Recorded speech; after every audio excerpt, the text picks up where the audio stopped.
President Donald Trump, Elon Musk మధ్య విభేదాలొచ్చాయా?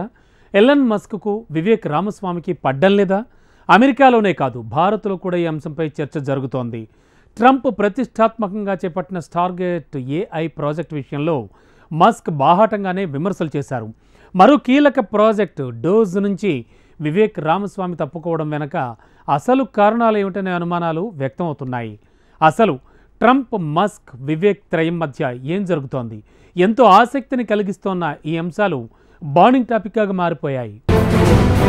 America అధ్యక్షుడు Donald Trump తో ఎంతో సన్నిహితంగా ఉన్న ఇద్దరు వ్యక్తులు కొద్ది రోజులుగా వార్తల్లో కొనసాగుతున్నారు. అధ్యక్ష ఎన్నికల సమయంలో ట్రంప్ ప్రచార బాధ్యతల్ని నెత్తిన వేసుకుని పనిచేస్తున్న వీరు కొద్ది రోజులుగా అసంతృప్తితో ఉన్నారనే ప్రచారం జరుగుతోంది. తాను అధ్యక్షునిగా విజయం సాధిస్తే టెస్లా అధినేత ఎలాన్ మస్క్, భారత సంతతికి చెందిన రిపబ్లికన్ పార్టీ కీలక నేత వివేక్ రామస్వామిలకు తన కార్యవర్గంలో కీలక బాధ్యతలు ఇస్తానని ఎన్నికల ప్రచారం సమయంలో ప్రకటించారు డొనాల్డ్ ట్రంప్. ఇందుకు అనుగుణంగానే ఆయన నిర్ణయాలు తీసుకున్నారు. అధ్యక్ష ఎన్నికల్లో విజయం సాధించిన డొనాల్డ్ ట్రంప్ ప్రభుత్వ వ్యవస్థలో సమూల మార్పులే లక్ష్యంగా department of government efficiency DOGE అనే విభాగాన్ని ఏర్పాటు చేశారు.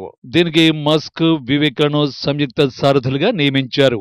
ఏటా ప్రభుత్వం ఖర్చు పెడుతున్న $6.5 ట్రిలియన్ దుబారా అవినీతిని అరికట్టడంతో పాటు ఫెడరల్ సంస్థలను పునర్నిర్మించి తన పాలనకు మార్గాన్ని సుగమం చేయడమే డోజ్ లక్ష్యమని తెలిపారు ట్రంప్. తమకప్పగించిన కార్యక్రమాలను విజయవంతంగా పూర్తి చేస్తామని స్పష్టం చేశారు మస్క్, వివేక్. డొనాల్డ్ ట్రంప్ అధ్యక్ష పగ్గాలు చేపట్టే వరకు డోజ్ విభాగం నిర్మాణానికి సంబంధించిన పనుల్లో వివేక్ రామస్వామి చురుగ్గా పనిచేశారు.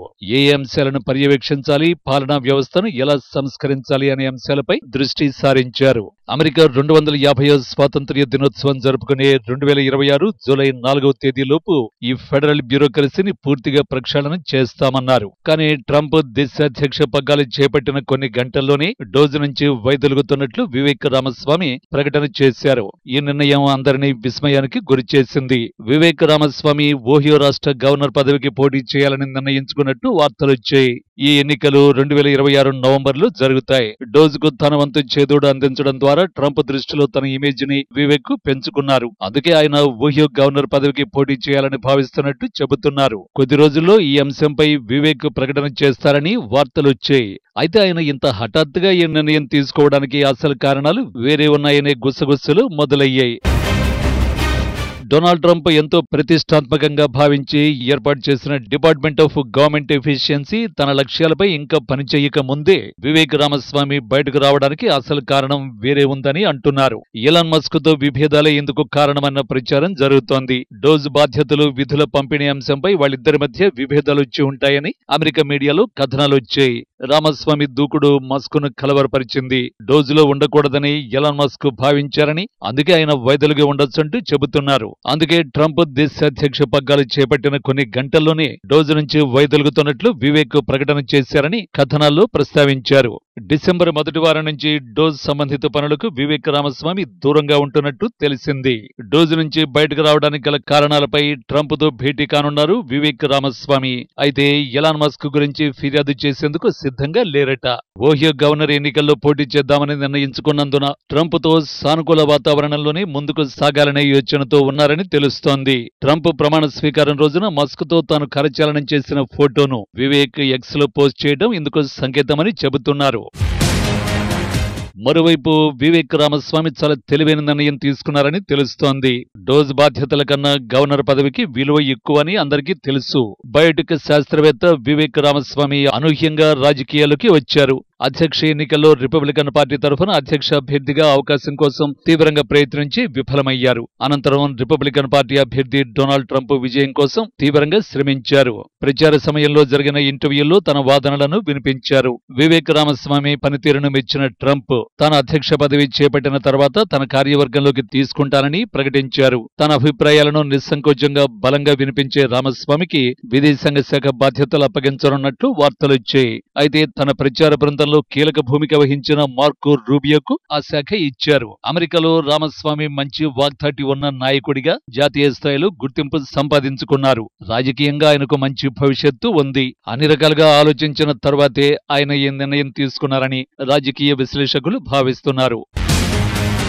మరోవైపు డొనాల్డ్ ట్రంప్, ఎలాన్ మస్కుల మధ్య విభేదాలు మొదలయ్యాయనే చర్చ జరుగుతోంది. ఇందులో నిజమెంత అని ఆరా తీస్తున్నారు. దీనికి స్టార్గేట్ విషయంలో ఇద్దరి మధ్య వ్యక్తమైన భిన్నాభిప్రాయాలు కారణమయ్యాయట. ఆర్టిఫిషియల్ ఇంటెలిజెన్స్ లో అమెరికాను ముందంజలో ఉంచడానికి అమెరికా అధ్యక్షుడు డొనాల్డ్ ట్రంప్ స్టార్గేట్ ఏఐ ప్రాజెక్టును ప్రకటించారు. ఈ రంగంలో దూసుకుపోతున్న చైనాను ఎదుర్కోవడమే ఆయన లక్ష్యం. ఈ ప్రాజెక్టుకు బడ్జెట్ దాదాపు $500 బిలియన్ నిర్ణయించారు. టెక్సస్ లోని అతి పెద్ద డేటా సెంటర్ల సాయంతో కృత్రిమ మేధలో నూతనావిష్కరణలు చేయాలన్నది లక్ష్యం. స్టార్టెక్ ఏఐలో ఎందరో అమెరికన్ టెక్ వ్యాపారవేత్తలు కూడా ఉన్నారు. SoftBank CEO Masayoshi Son, OpenAI CEO Sam Altman, Oracle chairman Larry Ellison వంటి టెక్ పరిశ్రమకు చెందిన వ్యక్తులతో కలిసి కొత్త ఏఐ డేటా సెంటర్లను నిర్మించే ప్రణాళికను ట్రంప్ ప్రకటించారు.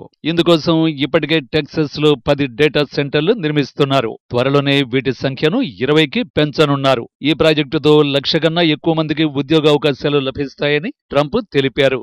ఏఐ ప్రాజెక్టు ద్వారా క్యాన్సర్ ను నయం చేసే వ్యాక్సిన్ ను 48 గంటల్లోనే తయారు చేయొచ్చని ఈ కంపెనీలు చెబుతున్నాయి. ట్రంప్ ఎంతో ఆర్భాటంగా ఈ ప్రాజెక్టును పట్టాలెక్కిద్దామనుకుంటే ఎలాన్ మస్క్ పెద్దగా ఆసక్తి చూపించలేదు. బహిరంగంగా తన అసంతృప్తిని కూడా వ్యక్తం చేశారు. ఈ ప్రాజెక్టుతో ట్రంప్కు మద్దతుగా నిలిచిన టెక్ వ్యాపారులను విమర్శించడానికి కూడా వెనుకాడడం లేదు. మస్క్ ఎక్స్ వేదికగా స్పందిస్తూ స్టార్గేట్ ఏఐ ప్రాజెక్టు నిబద్ధతపై అనుమానాలను వ్యక్తం చేశారు.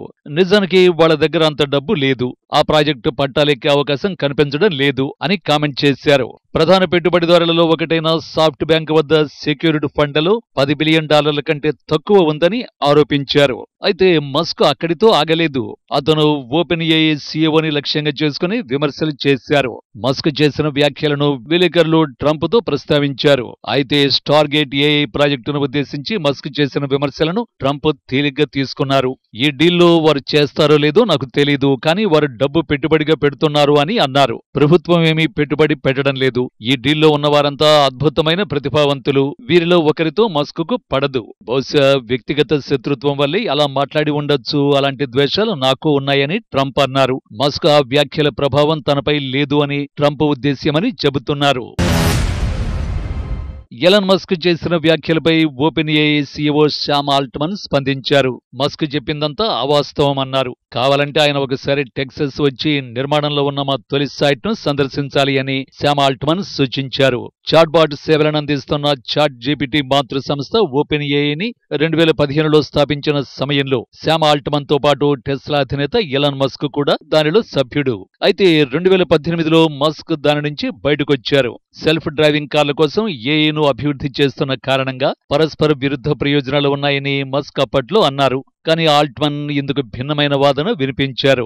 ఓపెన్ ఏఐని మస్క్ స్వాధీనం చేసుకోవాలని అనుకున్నారని, అందుకు బోర్డు తిరస్కరించడంతో ఆయన బయటకు వెళ్లిపోయారని తెలిపారు. ఆ తర్వాత నుంచి ఆల్ట్మన్ పై మస్క్ పలుమార్లు విమర్శలు చేశారు. మానవాళి ప్రయోజనాల కోసం కృత్రిమ మేధను అభివృద్ధి చేయాలని అసలు లక్ష్యానికి విరుద్ధంగా వారు లాభాలకే ప్రాధాన్యమిస్తున్నారంటూ ఓపెన్ ఏఐపై మస్క్ ఆరోపించారు. కాగా ఎలాన్ మస్క్ అభ్యంతరాల నేపథ్యంలో స్టార్గేట్ ఏఐ ప్రాజెక్టు పట్టాలెక్కుతుందా అనేది అనుమానమే. $500 బిలియన్ నిధులను మస్క్ సహకారం లేకుండా పూర్తి చేయలేమని ట్రంప్కు తెలుసు. అమెరికా ఎన్నికల ప్రచారం మొదలు గెలిచే వరకు డొనాల్డ్ ట్రంప్ వెనకే ఉన్నారు ఎలాన్ మస్క్.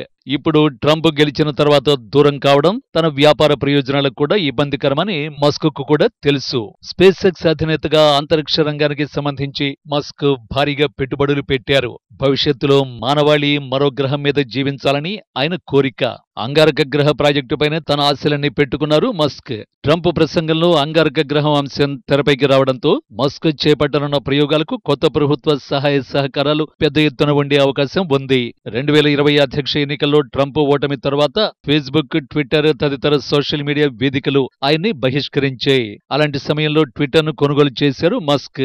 ఆ తర్వాత ట్రంప్ ను ట్విట్టర్ లోకి తిరిగి ఆహ్వానించారు. ట్రంప్ ఆంతరంగికుల్లో ఒకటిగా మారాడు మస్క్. ఇద్దరికీ ఒకరి అవసరం, మరొకరికి అవసరం. ఇలాంటి పరిస్థితుల్లో వీరిద్దరి మధ్య స్వల్ప విభేదాలు ఉన్నా అవి పానకంలో పుడకలాంటివే అని చెప్పక తప్పదు.